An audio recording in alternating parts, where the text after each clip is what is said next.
রাত তখন গভীর। আকাশে অন্ধকার মেঘ জমে আছে, যেন বিশ্বজগৎ কিছু একটার জন্য অপেক্ষা করছে। বিশ্বব্যাপী অস্থিরতা, যুদ্ধ, দুর্ভিক্ষ, অন্যায় আর অবিচারে ভরে উঠেছে পৃথিবী। মুসলমানদের হৃদয়ে ভয় আর শঙ্কা, চারপাশে শুধু হতাশা। ঠিক তখনই এক বিস্ময়কর সংবাদ ছড়িয়ে পড়ে। মক্কা শরীফে এক যুবক কাবার পাশে দাঁড়িয়ে বলছে, আমি সেই মাহদী নই যাকে তোমরা খুঁজছ, আমি তো একজন সাধারণ মানুষ। কিন্তু মানুষ তাকে ঘিরে ফেলে, কারণ তার চেহারা, নাম, বংশ সবই মিলে গেছে সেই বর্ণনার সাথে যেটা প্রিয় নবী শাহ হাদিসে দিয়েছেন। তার নাম মুহাম্মদ ইবনে আব্দুল্লাহ, তার চেহারা দীপ্তিময়, কপালে নূর।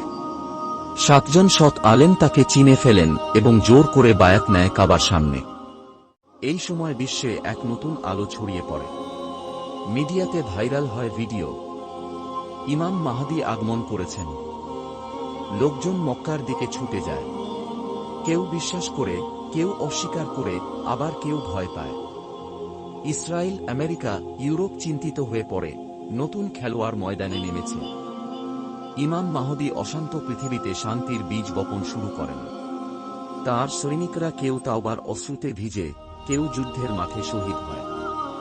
দাজ্জালের আগমনও সন্নিহিতে।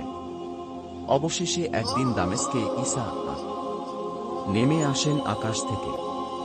2 জন নবী এবং ইমামের মিলন হয়, আর দাজ্জালের অবসান ঘটে। পৃথিবীতে নতুন এক যুগ শুরু হয়, ন্যায়, ইনসাফ আর শান্তির যুগ।